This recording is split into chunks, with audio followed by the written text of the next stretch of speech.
Welcome to the Ag Inspo podcast, where we delve into the dynamic world of agriculture, uncovering the stories that inspire, empower, and drive change.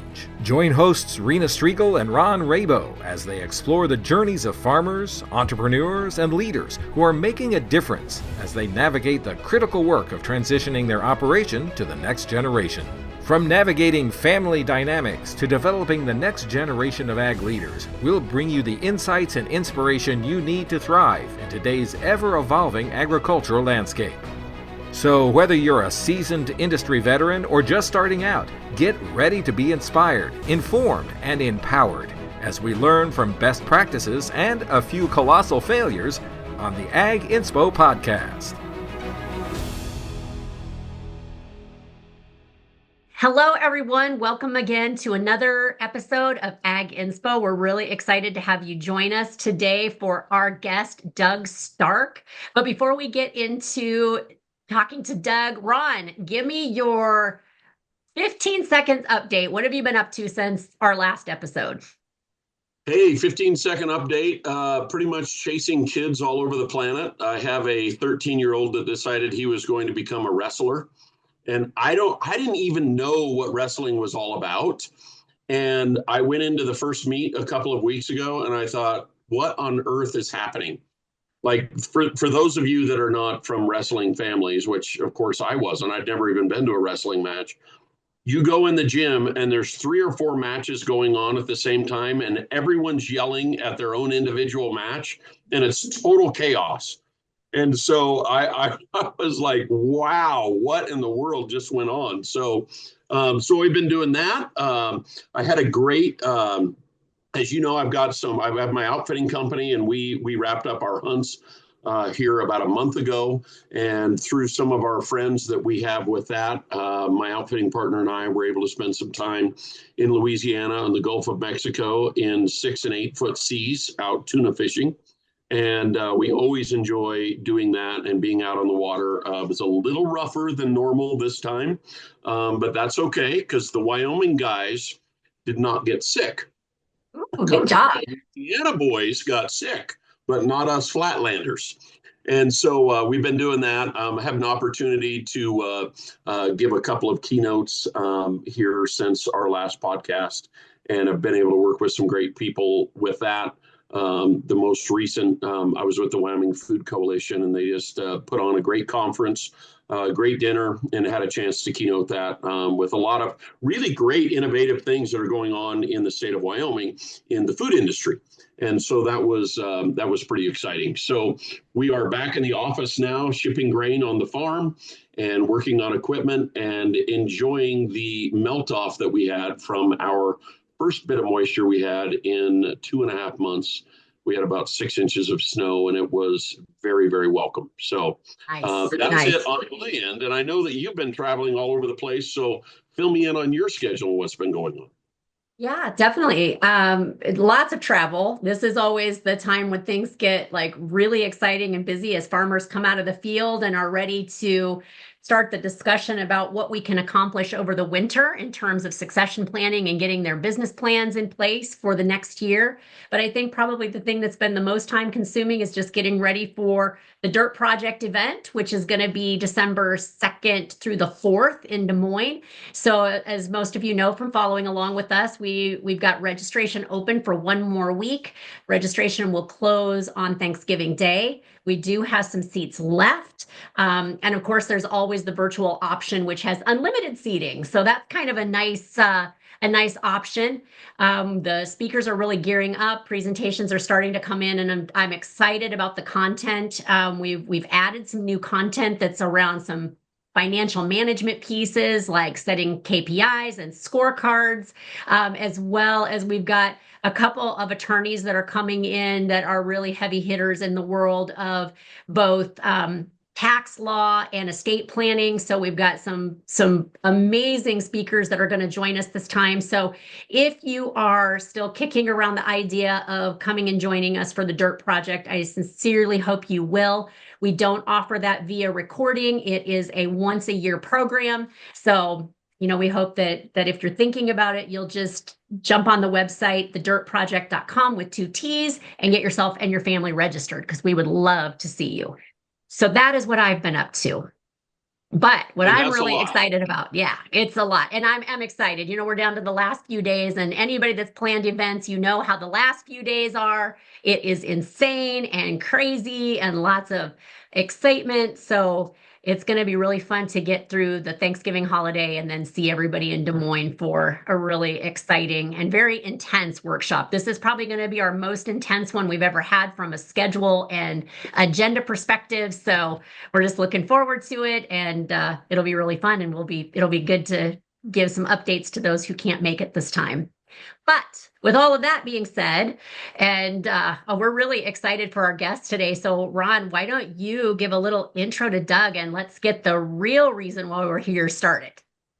Absolutely. So it really is a privilege to have Doug Stark with us here today. If he's one of Wyoming's own, and I had always heard the name Doug Stark, and then I saw it in a lot of publications that I had gotten in the mail, and over the time of being a farmer and working with Farm Credit Services, and I had always heard that this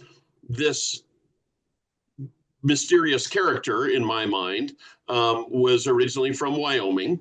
And just what was it, Doug? Maybe a couple of years ago, we met at an event. We happened to serve on the Dean's Advisory Board for the College of Ag for the University of Wyoming, and we've been able to become acquainted through that.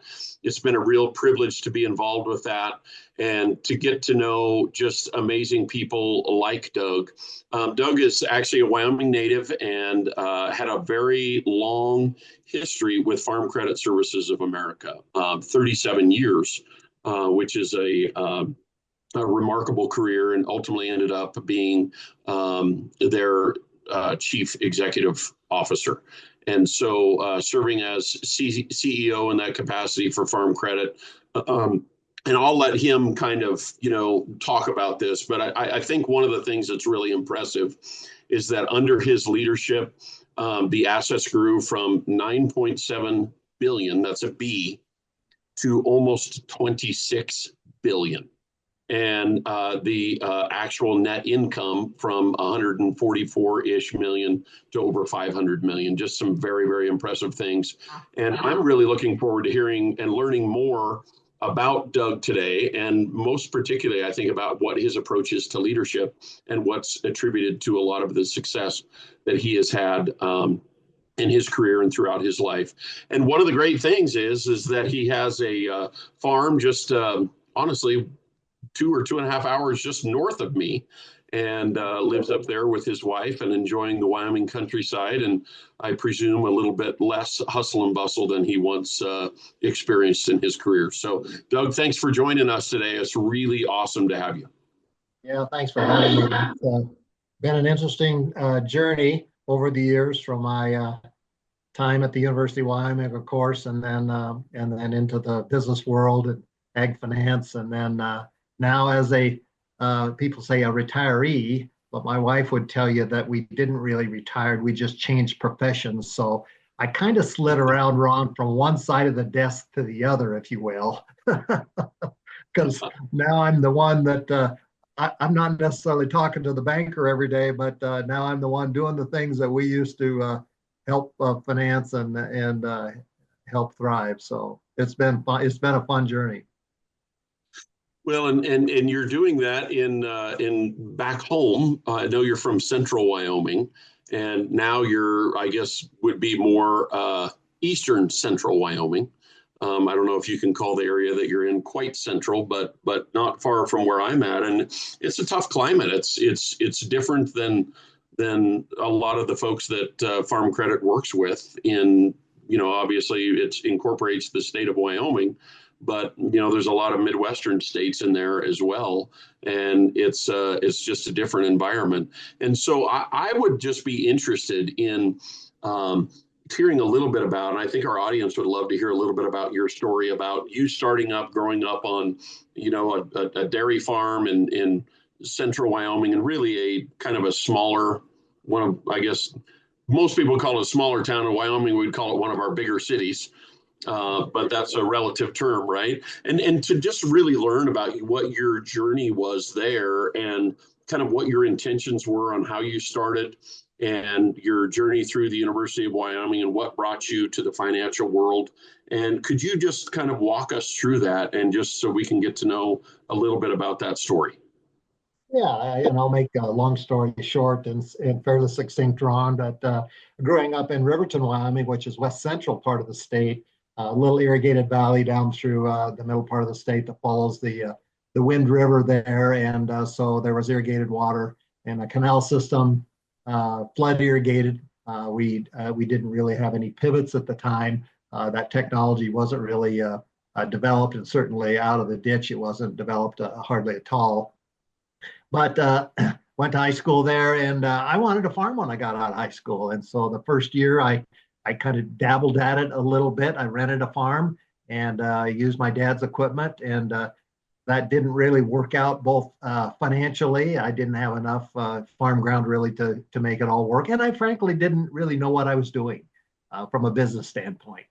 And so that was the first year out of school. I ended up bouncing around and doing odd jobs for about another year, and then decided I'm going to go to the University of Wyoming and learn the business side of agriculture specifically and more generally. So I took all the business classes I could possibly get. My major was ag business, so I took all the ag classes that I needed to, but I felt like I had more of a background in agriculture and less of a knowledge of business, so I really focused on that. And then when I got out, I was fortunate. Of course, I didn't have a farm to go back to because I didn't have one myself, and my father's operation, during that time period I was in college, he sold a dairy, liquidated a farm, and moved on as well. So it was out into the working world, and Farm Credit Services of America. At that time, it was the PCAs and federal land banks. And I went to work with the federal land bank and started helping farmers and ranchers finance their land purchases. And I learned a ton over the years. So that was kind of the origination of my journey. And then I stayed there, as you said, for 37 years. Didn't believe that would ever be the case, but you never know how things are going to turn out. Well, yeah. So I think that that's an important thing to note. I was kind of thinking about some of the different things that we could talk today when we were on there, and that I think that I have a three sons, but my middle son is very interested in farming, and that's kind of the pursuit that he wants to take. I think that there are a lot of kids that want to get started in farming or in agriculture and maybe don't necessarily even know how they can do that. It's obviously an extremely capital intensive business. And so for these younger kids that are starting out, kind of like you, it sounds like your journey was, I'm going to get out of school and I'm going to farm. And then you decided to go to school. What would be your advice for some of those younger students in today's world that want to get involved in agriculture, whether it's in the ag industry somewhere or just in production agriculture? What kind of a mindset do they need to have in looking forward to the future? Well, that's really we could have a whole topic on that, Ron. But I think, and it's interesting, just in this last month, I've reflected. I have a couple of one really good friend, a college peer that left college, didn't finish because his father passed away. He went back to the family operation, but he didn't have it given to him. His mother was still there. He had other family members. He ended up buying the ranch from his mother and running it. And so basically started out on his own. And then I have another really good friend that kind of in another way started totally on his own, leased ranch land, started with a small cow herd. Him or his wife in several cases worked off the farm to have enough grocery money and pay insurance while they developed up. And now they have a substantial operation. And so probably the first misnomer is that it can't be done. You can't start farming by yourself. And I guess I give you those two examples to show that it can be done. I think the common thread, as I would think of those two, and they were both in the ranching industry. So, but I think the same thing applies whether you're in ranching or farming. These guys both just worked their tails off. Them and their wives, they just literally worked their tails off. They went without a lot of years. They built things themselves. A friend of mine that I was in college with, he built his own shop by hand. I mean, he pounded all the posts and put up all the rafters and run all the wiring. I mean, that's the kind of thing that you have to do when you're starting. You don't have the equity base. And both of them would be substantial operators in today's realm. So it can be done. And your question, what's the mindset? Well, first of all, you got to decide that's what you want to do, which most people, you certainly have an interest in that regard. And secondly, you got to be prepared to make some sacrifices, start small, and then they're always taking risks. That's the only way you can get it done. And hopefully luck will fall your way along the way as you're getting started, and we don't have any kind of industry meltdowns that would really undermine their efforts there. And of course, during that time frame, we've really not had that. It's been challenging, but we've not had the huge challenges with the industries that we might have otherwise. I think that's such an interesting point in terms of what's your mindset about getting into farming. Because I do think that it is very easy to, when you think about a career in farming, and we see this a lot with farms that are going through succession planning, that there's a limiting belief that I can't afford to buy it, that it should be given to me. And there seems to be a real lack of desire to do what is necessary to acquire that which you want. So, when I did meet with the farm yesterday, and it was really cool. This is one of the few farms that I have been on where the farmer that was stepping in to take over was willing to downsize the equipment line in order to start to be able to afford to buy into the operation. And they were actually going through their inventory to say, okay, do we really need a planter this nice and this big? Could we get by with something a little less new? And it was really cool to see that young farmer being willing to consider not running top of the line equipment in order to be able to get in. And so I love that point, Doug, about, what is your mindset and what are you willing to do to get it? Well, I think the other aspect of it gets into the leadership side a little bit, Ron, is that how can you look at things differently than the traditional buy the land, buy the machinery, and to go into full force, head first. How else might you do that? Well, certainly having one of the if a person's married, having a spouse work off the farm is helpful, and almost necessary in some cases. So how can you use that to complement the business? Or what other aspects to the business can you, how can you do things? For example, well, maybe you help your neighbor put in his corn or harvest corn in exchange for the use of some equipment initially. Or so maybe you trade labor, whether it doesn't have to be a family member. A lot of times it is, but it doesn't have to be. I've seen that arrangement happen and work. And I think the other thing I was going to mention as you were talking, Rena, was I can't tell you how many producers I know and have known in my role as a leader that don't have succession on their farm or ranch. And they would love to have a young person to work with to help them get started.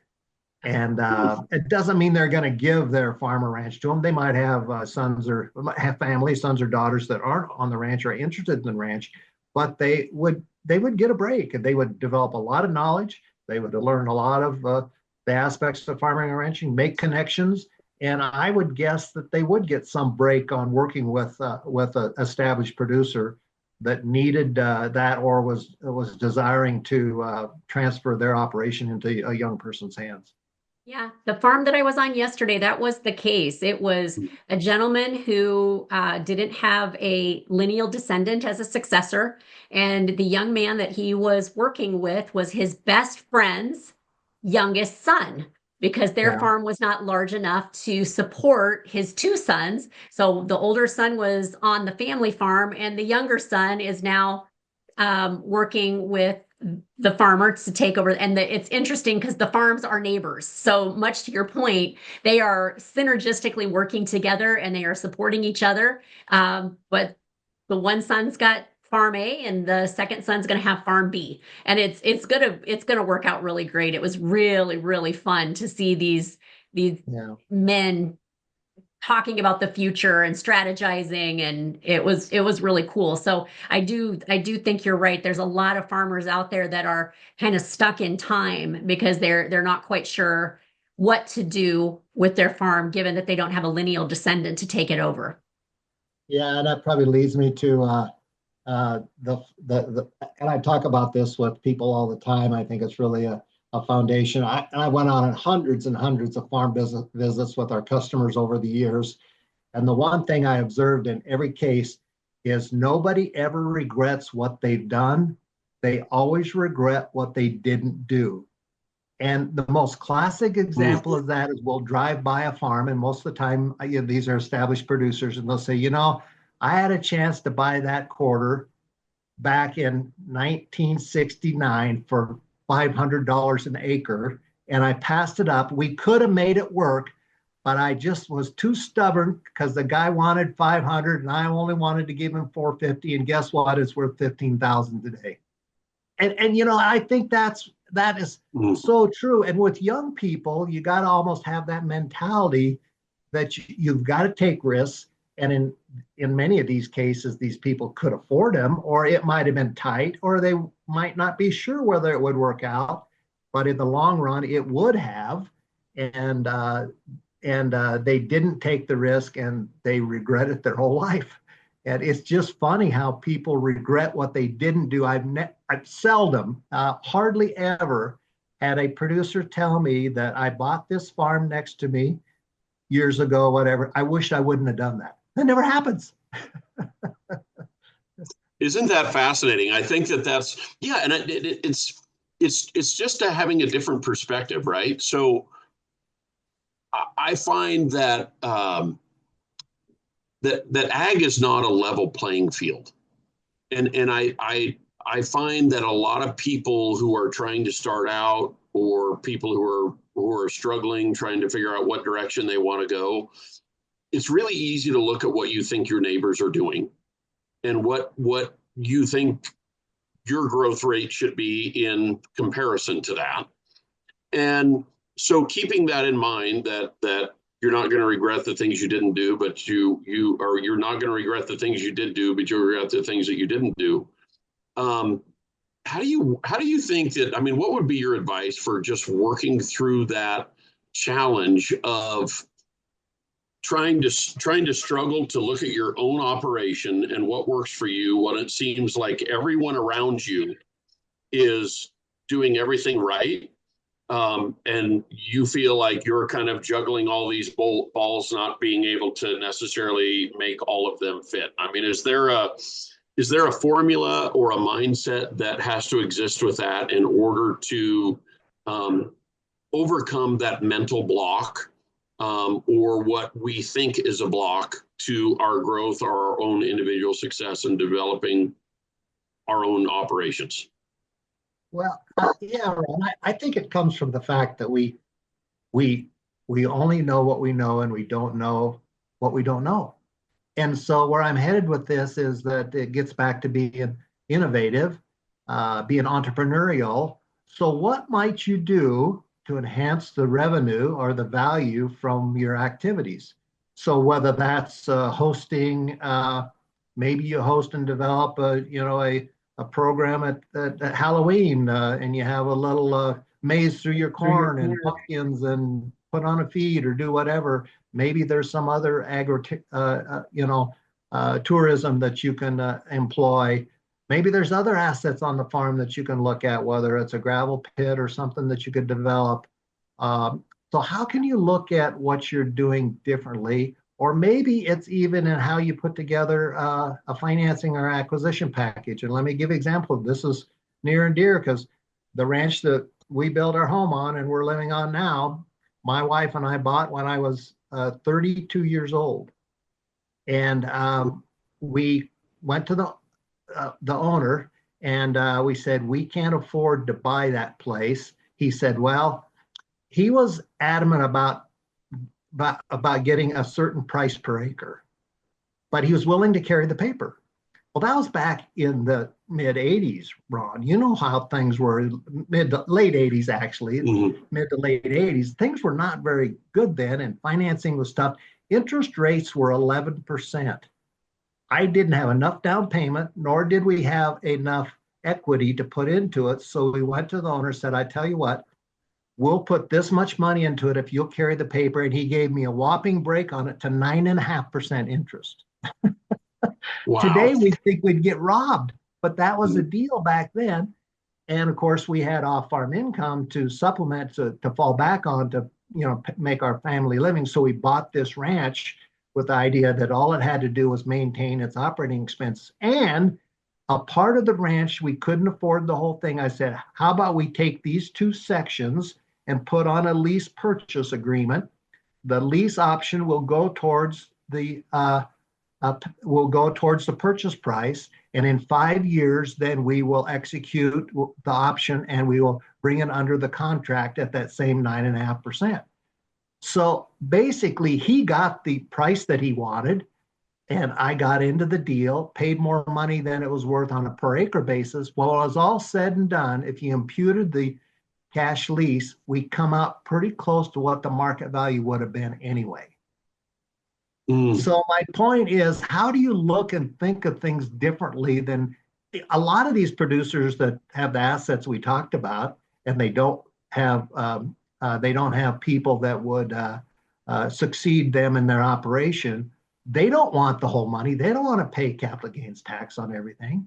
Oh. Maybe they would be willing to carry the paper for 5 years or 10 years. And certainly interest rates are lower than they were then. But what if you struck a deal at 4.5 or 5%? Might be cheaper than you get even at Farm Credit or a local bank, and yet it's a pretty darn good return for somebody that's needing that kind of revenue. So there's the whole point where we started this was think of things differently than you traditionally think about when you're just running a farm or ranch in an established operation. You have to, as a young person. How can you be innovative? How can you be entrepreneurial? How can you do things differently than what those neighbors are doing, just out there every day running the drill?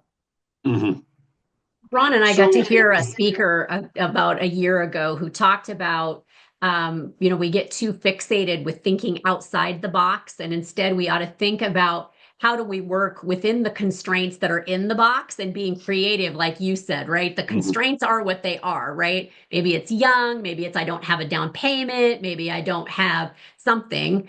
And so how do you work within the constraints that you're given to come up with a creative solution? And I thought, listening to that speaker, I thought, my gosh, that is a really cool way that you don't have to think of something totally brand new. It's you can innovate just slightly within the parameters you have to have a completely different outcome. And I think that's really what you're saying, Doug, is to not get so stuck in tradition that we basically shut down all the opportunities that are around us because we can't figure out how to get something done in the traditional way. Right. And, innovation is typically driven out of necessity anyway. And so when you got your back up against the wall, and usually it's more out of a need than it is out of, just trying to find a way to get things done. But when you got backs up against the wall, or there's a little pressure, or you're a little leveraged, or you're taking on a little more risk than you're comfortable with, that's the time to really be innovative and open-minded relative to how we get things done. And that's when innovation happens. Yeah, I love that. Well, I think it's important too, to not compare yourself to others. I mean, Ag is not a level playing field. So we all each have our own unique positions that we're in. I just really find that with a lot of our younger generation, there's this desire or this thought process of I have to have everything now. I got to have a new truck. I got to have a new house. I've got to have new paint everywhere on the farm. And I just don't find that for most of us that's a realistic picture. and that it's okay to do with less and to have something that's maybe quote unquote less than in order for us to get to the place that we want to go. And I think some of that is being more journey minded than it is about being a destination minded person, that we have to enjoy this journey that we're on. And I'm sure that through your life, when you bought that ranch at 32 years old, it's been an adventure of trying to figure out how to make it work all these years. And now, after your career with Farm Credit, you can go back to that place and know that that is something that you and your wife have earned, really, and something that you have built on your own. And I think that there's a tremendous amount of value that goes along with that too. But Ron, I hate to eat my own words there, because I had the same. There was another half of the ranch that was ended up being bought by my family, but I could have taken a little bigger chunk of that. But we weren't comfortable, and maybe being in the ag finance business, I was a little more risk averse than I should have been. But in looking back, I sit here and say, well, I regret that I didn't take a little bigger chunk of the pie at that point in time as well. So, but you do what you think's right at the time, and you live with it, and you make it you make it work. So that's what we did. So when you look at the future of agriculture, I mean, you talked about the 80s and how tough things were there. We hear a lot of things everywhere in the ag industry right now that it's tough in production agriculture. That there's talk of the high interest rates, which I know are much higher than what I was used to when I've been building my farm. Low commodity prices, these inputs are very, very high.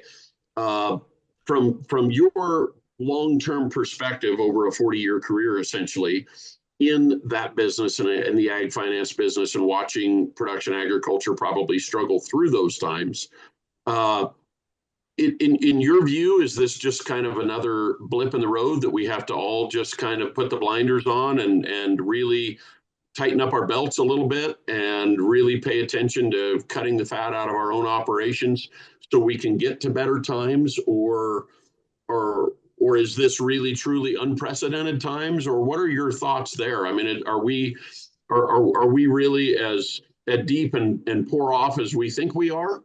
Or are things really going to remain to be challenging for a while? Well, it's interesting. We could have quite a dialogue around this, because I think producers tend to, first of all, most producers are pretty conservative. They're very humble. And so nobody wants to admit they're doing a good job or that they're making money. They're certainly not going to tell their neighbors. They're certainly not going to brag about it at the coffee shop. So the popular thing to talk about is how tough it is. But the guys that are really successful don't lament in that mindset. So what they surround themselves with people that are making it happen, and they make the decisions that, irrespective of the circumstances, they're going to make the best of the situation and the hand that they're dealt. So maybe it's commodity prices, and maybe they say, okay, I haven't hedged in the past or forward contracted. Maybe I need to start doing this and come out a little better than I have in the past. Maybe I've always fertilized a certain way. Maybe I need to do something a little different. Maybe you make a contract with a local hog producer or feedlot to put some fertilizer on your farm. But the good producers, while they are challenged by the same conditions, I think they have a different mindset. They have that mindset to say, I'm not going to be overwhelmed by the circumstances that are dealt to me. I'm going to find a way to deal with them and prevail. And that's what they go about every day, day in and day out, thinking about. Now, that's not to say they're not concerned about the broader implications of the markets and the economy, but I don't think they dwell on them as much as some people do that just say, well, it's not my fault. It's the market's fault. And so there's nothing I can do about it. I think the really effective producers do something about it. They take action. And that's what leadership is all about. It's about, action and purpose. And they exhibit that. I'd be really interested to hear, Doug, like just from your work with farmers and probably all different level of farm, ranch, big, small, diversified, not diversified.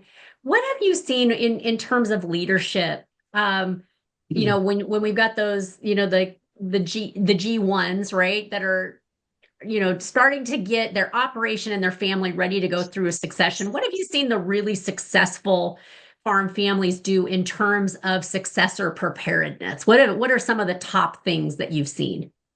Well, it's interesting. I think one of the things that I always loved and observed, and I tell young people that are considering to go back to the farm and the ranch, you should work for a financial institution for 2 to 3 to 5 years, because the things you'll learn by observing the mindsets and the activities of successful versus those that just hang on are very different.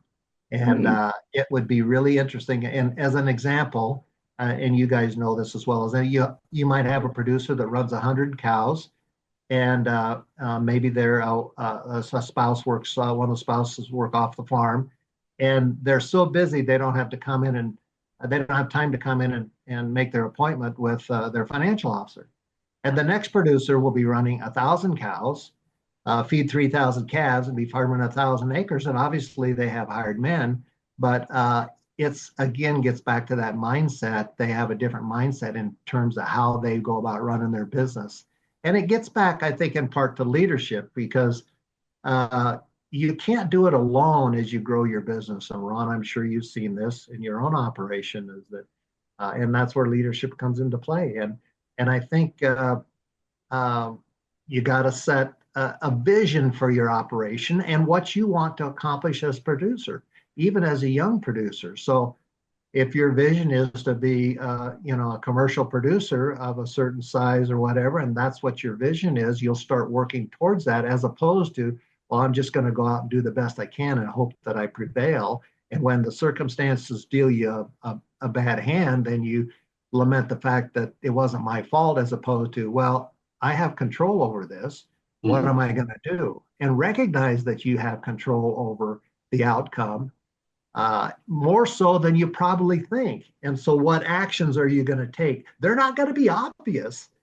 And you may make some mistakes in terms of the actions you take, but they will take action. The good ones take action, and they'll learn from their mistakes, and they'll move on, and they'll be better. Yeah. So I really, really like that, because I think that we are ultimately in control of the outcome a lot of times. I know there's a lot of unknowns in production agriculture, and there's challenges that we have from a market standpoint, from an environmental standpoint, from an input standpoint. But those choices that we make today based on where we want to go and what our business allows us to do, I think are, I don't think that those can be overstated, their importance in making those. And so when you look at and you talk about leadership, for an example, when you ran Farm Credit and you had this massive growth that took place in the business, what was your leadership style, and what would you attribute a lot of that growth success to specifically? Yeah, let me make a point about the topic we're talking about before I get into a little more of that, Ron, because to follow up on the point we we're just talking about. So I have a great story of a young leader in the company that had just blew the doors off the growth in their business unit. It was kind of a startup business unit. They had just reached $100 million in new business in this business unit. And we were doing a little road trip. And I love road trips because you get a lot of windshield time. You can pepper people with questions and you really get into what they're thinking. And then I asked this young man, I said, so what would it take to do 200 million? His first response, well, we can't do that. And I said, that was not my question. My question was, what would it take to do 200 million? And he started rolling off, well, I guess I have to have another person here and 2 more people there. And then he kind of stumbled and stammered a little bit and didn't know what to say. I said, if you can do 200 million, I'll have those 3 people for you by the end of the month. And he said, wait a minute. There's going to be more than I know it's that. But my point is, you got to think differently about being successful. It's what's it going to take, not what's going to stand in the way. And so if you focus on the positive and what it's going to take to get something done, that's my point about establishing a vision for a person's operation. You'll be working. So if I want to farm 5,000 acres someday and you're starting out with 50, then what's it going to take? Okay, you're going to think differently than if you're just going out there and farming your 50 acres or your quarter every day and hoping to do the best and do a little better than last year. It's a different mindset. So I'll stop there and then I can go on and answer your other question about the leadership aspect of what made us successful over the years. But I wanted to get that point in because I think it was such a vivid example of how people think about things and what they miss in the process. Yeah.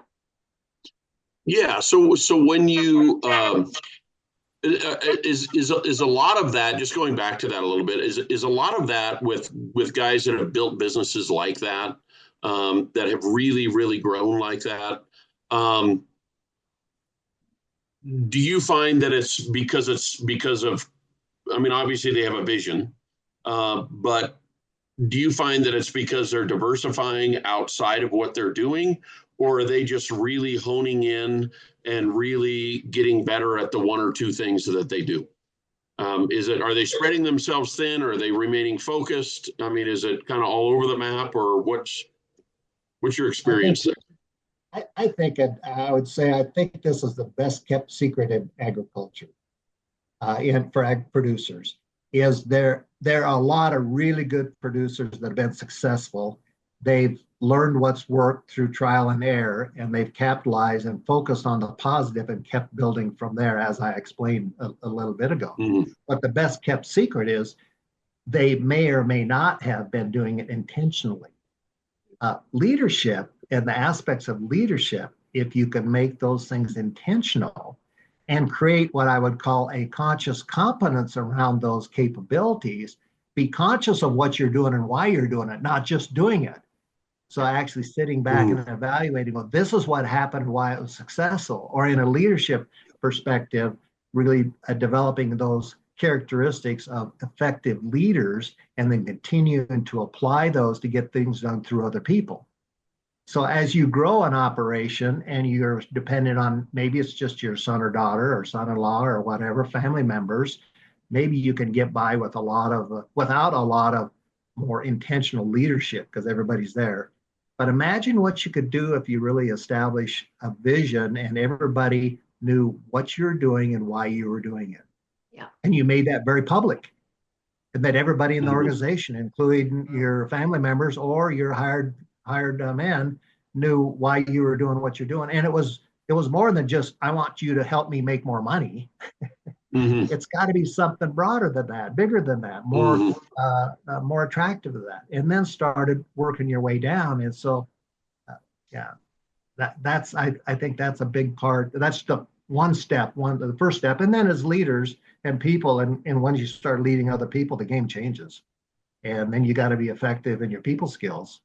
And it's about credibility and vision in my mind. The two characteristics of leadership, and that's if you get back to your operations. So what's your vision? And then do you as an individual have credibility and such that you can pull that out with not your own people, but then with those you do business with too. And we can get into that, but that's all about integrity and doing what you say you will do, and being good for your word. I mean, all those kind of things really play into that credibility aspect. And those people are intense with their credibility and their image. That is such a great point, because I can't tell you how many like annual strategic sessions that I sit with farms where they go and they try to, set that long range vision of 10 years, or they try to set a BHAG, and they'll be all excited about it. And then we go to the first quarter review or the second quarter review, like where we're really touching base with where we're at with that goal we just set. And you can already tell that people are starting to talk themselves out of it, because they are limiting their belief about whether they can hit it based upon their capacity today. And they are not really thinking through, how do we capitalize on what we already have done to get where we are to propel ourselves into the future? And to your point, Doug, what kind of leader do I need to be? And am I passing things off and down and out to those around me so that I can stay in my unique genius, which is to lead this business to that future point in time? And I think Yeah, that's such a great point because they talk themselves out of great things because they can't imagine how they're going to do it because their capacity is so tapped today. well, I think too many producers get stuck in the management aspect of the operation. So, and if you want to look at management, you manage things, you lead people. And so it's fine if you're a sole proprietor and you and or maybe your spouse are the only ones doing things. You don't have to worry about leadership in the purest sense of things, but and you're focused more on management, getting things done. And well, what am I going to plant this year? What are we going to do? What are we going to trade tractors? All those kind of things come into play. That's management. When you get to the size operation where you're dependent on either one or two or five or 50 people, then you're starting to lead people and they have different needs than just, okay, where are we going to plant today? And what tractor do you want to use? So then it's about how do you inspire them to grasp onto the vision. And the secret to success is the ones that do that well and incorporate and treat people the way they would expect to be treated. And even particularly if they could do it consciously, that they knew why they were doing what they were doing, not just stumbled through the activities, or that they got the inherent characteristics of an effective leader, then wow, I think there's so much room for success in agriculture if people would really understand the impact of highly effective leadership. You able to lead in an organization that is as big and diverse and in so many locations as Farm Credit Services, to get people to engage in maybe some of the big vision setting that you were doing. Like, what it obviously had a lot to do with culture. Because you weren't touching every single one of those employees, every single one of those branches, on a daily or weekly basis. So how were you able to propel that into your organization? Well, I think effective leaders, and I tried to emulate this, and sometimes I was probably more successful than others, but leaders have to have really strong values. Integrity to me is really the top of the list. You gotta do what you're going to say you're going to do. And I think the other one, the really great leaders have a lot of humility. They have confidence at the same time, and there's a difference between confidence and arrogance. We all know it when we see it. We can't define it, but we know it. But being humble but confident is really a characteristic that's undersold in terms of running businesses, regardless of what it is, whether it's an ag operation or a commercial operation in town.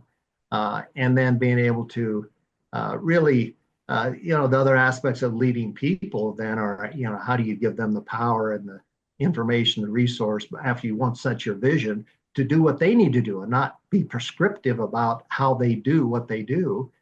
Give them some freedom and latitude and recognize that you can't do it alone, that you're dependent upon them. And too many people see hired men, if you will, as just a tool to getting the work done as opposed to a resource to be valued and cherished. And I think that's a mindset that is hard to overcome in the world today. What would you, and I don't know if you've ever experienced this yourself, but you've probably seen, a lot of farm operations, come and sit at the desk and say, I want to do all these things, but we've got some dysfunction, or my relationship with my successors is broken, or we've lost trust with each other, we don't respect each other, whatever it is. So what would be your advice or experience with an organization that is maybe suffering from some toxic culture or just broken relationships? How would you encourage them or advise them to take those first steps to repairing that, to get to the place where you could, have a healthy culture that is really operating on all cylinders and is able to really propel to hit those big goals? Well, I believe the organization is a reflection of the leader. And they always say it starts at the top. And so if you have a culture like that, you best go look in the mirror and then ask yourself, what actions am I taking that really allow this to not just take place, but perpetuate it and maybe even drive it through the organization. And leadership's an inside out job. Leadership's not about dictating how people do things or what needs to be done. It's about leadership's about influencing others, it's about not about enforcing compliance. It's about eliciting, what's the phrase? It's about eliciting basic collaboration versus enforcing compliance. That's the difference between leadership and management. And too many people think their role as the boss, if you will, or the leader, is to enforce compliance as opposed to elicit commitment. Mm-hmm. And if you can get people committed to doing the job willingly, that kind of culture, I think it erodes. And frankly, though, the other side of it is, yeah, you're going to have some people that you can never, even if the best leaders can never make everybody do the things that, or hope to elicit that commitment. And sometimes you have to make changes. So you find the people that have values that align with your own values. If you want an engaging culture and you want people to have high integrity and you want people to behave in a certain way, you have to hire that kind of people. That's where it starts. Yeah. You've obviously spent a lot of time developing leadership and thinking about leadership. You've had roles that have kind of demanded it. And now you're sitting in positions where you're influencing that in several different organizations. What have been some of your top resources? Like as you have developed leadership for yourself and your own leadership philosophy, where have you gone to learn, or have you read, or what are your favorite podcasts? Just like, what are some of your favorite resources? Yeah, well, that's a great question, Rita. Leadership is learned, as I mentioned. It's a conscious competence that you can develop. You can teach leadership to other people. And so probably the big aha in my whole career is as I grew and developed in my career and became really conscious about the fact that gosh, I was in leadership roles before I knew what leadership was, and I was a terrible leader. And I recognized that. And so I struck out to say, but it comes with changing myself. I got to start changing the way I do things and how I approach things if I believe that I want to be more effective. So I would say conferences are okay. They're not the best place to really, but you can go to some good conferences and pick up some things on leadership. I pick more up from individual presenters or speakers here and there, maybe at a conference. But I did a lot of reading, and there's tons of leadership books on the market. I've got a library here. Probably I look up here. I don't know. There's probably 100 books on my library. I used to read probably 2 or 3 a month on leadership, and some of them would say the same things just in a different way. But sometimes it might trigger a thought that would say, well, gosh, what if I did that a little differently than I'm doing now? It would just stimulate. And in part for me, it was kind of like taking a shower in the morning before you go to work. Well, this was kind of like taking a mental shower. Yeah. So it cleansed my mind of all the challenges, put it back in the positive, created a positive mindset, and started inspiring me with thoughts and ideas in which I could deploy to make myself and our team more effective. Yeah. And so, I was fortunate over years, I employed leadership coaches, even though I was already the CEO. And one of the great stories I had, I just got selected for a CEO, and this guy approached me who was a leadership coach, and he said, I'd like to talk to you about being your leadership coach. And my non-humble self was thinking, well, I just got the CEO job. I must be pretty good already. And so we had another conversation, and he said, Doug, I can't believe how arrogant you're sounding. I said, really? I don't consider myself an arrogant person. And he just went out. Then he went back to just kind of reverberate what I had told him. And I said, oh my. So I employed this individual, And it was one of the most powerful things I ever did. I mean, not only did he humble me, but he really taught me a lot of the things that that I abide by today and on a daily basis. Wow. So what I hear you saying is probably a very big part of leadership, in your opinion, and I'm, probably inserting a little bit here, is really introspection, right? Like you have to be willing to make some change and look at yourself. It's not always about everyone else. It's got to start with you. Yeah, absolutely. It's an inside out job. It starts with you. And people will, and that's where if you learn, and one of the resources that we used internally and I still use today, and actually I'm going to, Ron, I don't know if you know this, I'm going to teach a class at the university starting in January on leadership. And we're going to use, yeah, we use and I've used over the years the Leadership Challenge by Kouzes and Posner. They have a book out. It's based on research. It's not based on just a general philosophy, but that's kind of they have 5 attributes of exemplary leaders, and that's kind of been my Bibles over the years. But there's some other really, really great stuff out there in terms of reads that can help put you in the right frame of mind and give you the right perspectives.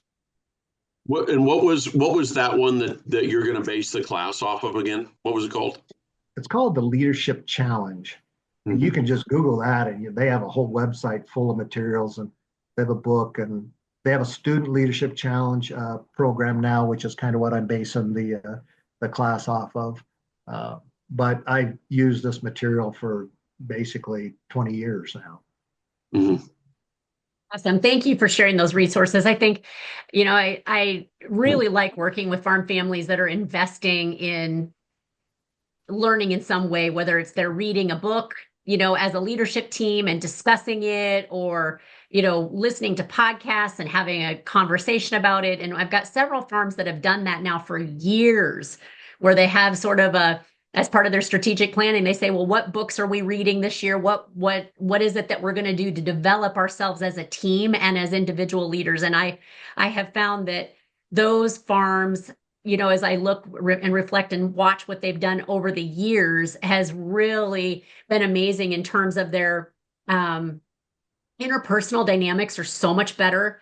They are better problem solvers. They're better communicators because they're learning how to discuss things openly with each other. And so there's just a lot of great things that come from just investing in things like that, both as an individual, but also when you engage in it as a team of leaders. There's some really remarkable things that can happen as a result.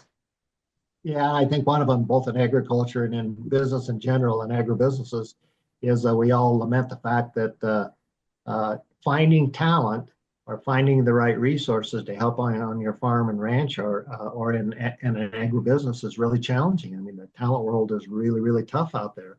And yet I would say if you are a highly effective leader and you think about leadership from the people standpoint, not just the task standpoint, then 2 things happen.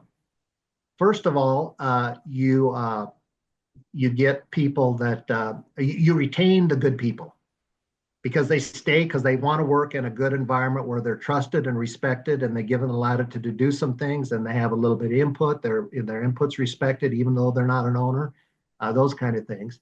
And secondly, they give more of their time and commitment than you would normally otherwise get.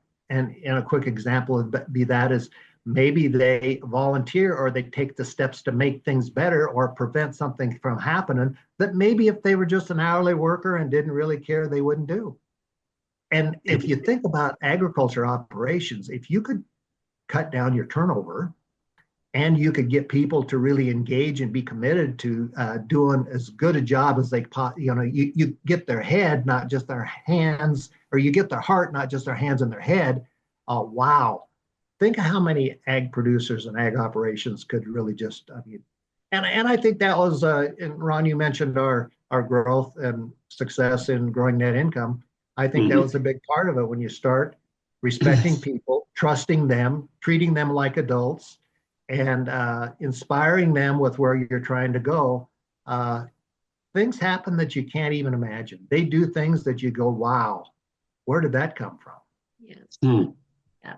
I would say too, like in my experience, the farms that are really fostering culture, right? Fostering that environment where people Mhm. feel seen and heard and valued and their ideas Mhm. matter and they're compensated. Maybe not, they don't even need to be compensated at the top of the chart. They just have to feel like we're getting a fair wage.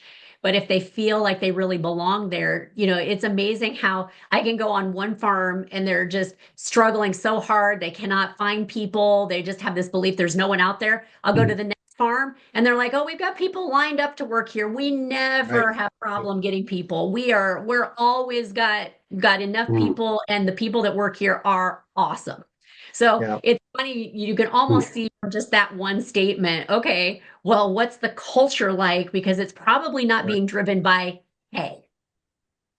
Right. And that's really Mhm. true. So when you get to that point when you've developed a strong culture and a reputation as a individual that people want to work for, uh, pay is not on the top of the list for why they stay Yeah. because they feel respected and valued and they feel like they're treated by a human being, like a human being. So I mean it's so powerful. And yet I think particularly in production agriculture, and in some cases we don't employ big numbers of people, but it's a big overlooked item. The pure aspect of leading people, inspiring them, enabling them, encouraging them, rewarding them, even non-monetarily, is so overlooked in the world that we work in today, and yet it can add so much value to the bottom line for these ag producers.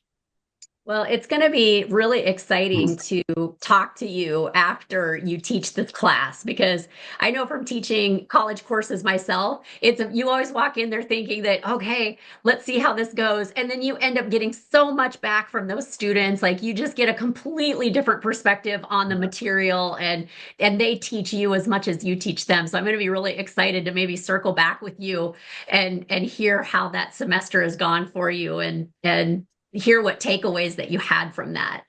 But Yeah. we're at the about our hour mark. And so even though this is my favorite topic, I could talk about this all day. I think we should I wrap have a up for lot now. more questions. Well, that's why I'm thinking we might have to have a part two round where we get you to come back after the semester's over and let's talk about that along with some other topics around leadership. But Mhm. I think it'd be really fun to wrap up our day with our typical little trivia. And I got a couple of really exciting. One is a kind of a fun, serious thing. The other one's just here. I didn't know it and I thought it was super interesting, so I put it into trivia. So our Here we first go. question, Here we go, Doug. This is what we were talking about. okay, here we go. So our first question of the day is this. Agriculture in the US currently employs more than how many people? So this I'm going to give you ABC. A, more than 10 million, B, more than 15 million, or C, more than 20 million. Oh, you're higher than what I would have thought. I'd have to say, if just the production agriculture, the number I was are 2 million farmers. But if you look at all the throw-offs, it's got to be way high. It's way higher than that. So Mhm. I'd just say 10 million. But your choices were 10 million, 20 million, and what was the other one? 10 million, 15. 15 million, or 20 million. I'm going to say it's over 20 million in the ag industry total. Ron, you got it right. It's Yeah, actually I'm not 24 surprised. million people in the US. Yeah, yeah. I knew it was a lot because you just take the industry as a whole because there's so much. Oh, yeah. There's so much out there, right? Like it's more than just production. It's more than just processing and distribution. It's retail. It's everything that's involved in there. So It's a lot. Okay, yeah. so Yeah, no doubt. the next question is just completely silly, and it was just a fun fact that I found, and I thought it was interesting. Okay, so complete shift. What state grows the most mushrooms? Is it A, Washington? What kind of B, mushrooms? it's just the most mushrooms. So A, Washington, B, Pennsylvania, or C, Tennessee?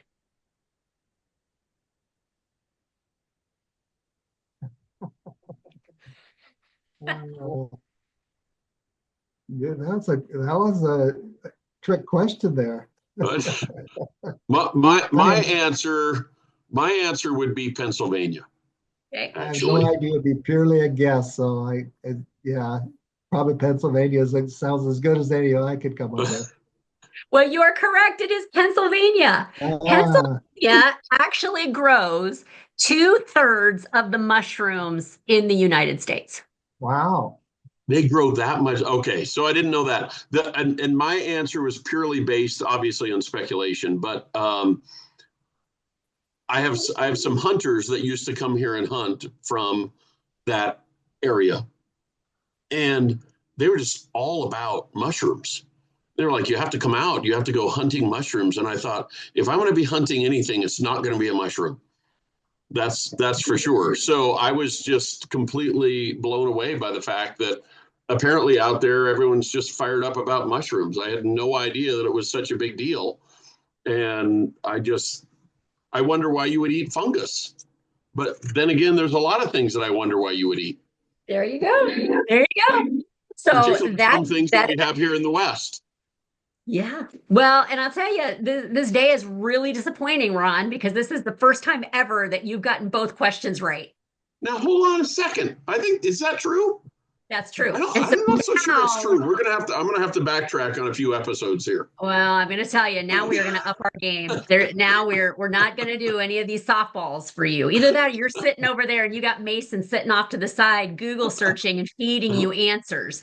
So something's going on over there. We're going to lock that down. No one's feeding me any answers. I promise. I want you to I turn your promise. camera. I want to see if Mason's down on the floor somewhere like he was a couple weeks ago. And then I just zoomed out of myself here, so now I can't see where I am. See, there you go. So All right, fine. I'll see the kitty who's not knocking your stuff off the back like mine was. All right. Well, Doug, thank you much again for joining us today. And I knew we were going to have a great conversation about leadership, because I think you're one of the best really in that realm. And I think the perspective that you shared for everyone today certainly was great for me. And so thanks for sharing your insight. And we look very forward to doing it again so I can finish my list of questions. All right. I'd love to do that. And I appreciate the opportunity to speak with you today. So thank you very much. Yeah, thank you so much. You've been listening to the Ag Inspo podcast with Ron Rabo and Rena Striegel. Find Ag Inspo on Farm Journal's YouTube channel and anywhere you find your favorite podcasts. For more information about today's guest or the resources referenced today, please see the show notes listed below. Join us next time when we will meet another inspirational leader who has taken those small steps to bring about really big change.